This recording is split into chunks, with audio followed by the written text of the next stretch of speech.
ଉପସ୍ଥିତ ମାତାପିତାଗଣ ଏବଂ ମୋର ଭାଇ ଭଉଣୀମାନେ, ଆଜି ହେଉଛି ଫେବୃଆରୀ 14 ତାରିଖ। ସାରା ବିଶ୍ୱରେ ଆଜିର ଦିନକୁ ଭ୍ୟାଲେଣ୍ଟାଇନ୍ସ ଡେ ଦିନ ଭାବରେ ପାଳନ କରାଯାଉଛି। କିନ୍ତୁ ଆଜି ଆମେ ଏହି ଦିନକୁ ଏକ ବିଶେଷ ଅର୍ଥରେ ପାଳନ କରିବାକୁ ଏକତ୍ରିତ ହୋଇଛୁ। ତାହା ହେଲା ମାତୃ-ପିତୃ ଦିବସ।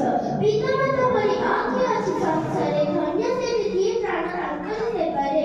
ମା ବାପାଙ୍କ ବିନା ମୋର ଜୀବନ ବ୍ୟର୍ଥ ଅଟେ, କାରଣ ସେମାନେ ମୋତେ କେବଳ ଜନ୍ମ ଦେଇନାହାନ୍ତି, ମୋତେ ଆଗକୁ ବଢ଼ିବାର ଶକ୍ତି, ସଂସାର ପ୍ରେମ ଦେଇଛନ୍ତି।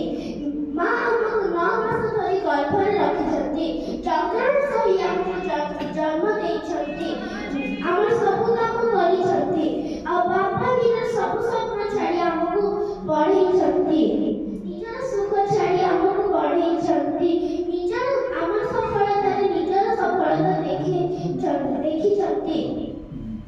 ଆମର ପୁରାଣ ଗ୍ରନ୍ଥରେ ଲେଖାଯାଇଛି, ପିତା ସ୍ୱର୍ଗ, ପିତା ଧର୍ମ, ପିତା ହିଁ ପରମ ତପଃ। ଅର୍ଥାତ୍ ବାପା ହିଁ ସ୍ୱର୍ଗ, ବାପା ହିଁ ଧର୍ମ, ବାପା ହିଁ ପରମ ତପସ୍ୟା। ଆଉ ମାଙ୍କ ପ୍ରେମ ତ ଅମୃତ ତୁଲ୍ୟ। ସେ ରାତିରେ ନ ଶୋଇ ଆମକୁ ଜଗନ୍ତି, ସେ ନିଜେ ନ ଖାଇ ଆମକୁ ଖୁଆଇ ଦିଅନ୍ତି, ନିଜେ ଦୁଃଖରେ ରହି ଆମକୁ ସୁଖ ଦିଅନ୍ତି। ଏହି ପ୍ରେମ ତ କୌଣସି ଲାଲ ଗୋଲାପ କିମ୍ବା ଚକୋଲେଟ୍ ଦ୍ୱାରା ମାପ କରି ଯାଇପାରେ ନାହିଁ। ମୋ ସାଙ୍ଗମାନେ, ଭ୍ୟାଲେଣ୍ଟାଇନ୍ସ ଡେକୁ ପ୍ରେମ ଦିନ ବୋଲି କୁହାଯାଏ, କିନ୍ତୁ ପ୍ରକୃତରେ ପ୍ରେମର ପ୍ରଥମ ପାଠ ଆମେ ମାଙ୍କ କୋଳରେ ଏବଂ ବାପାଙ୍କ କାନ୍ଧରେ ଶିଖିଛୁ।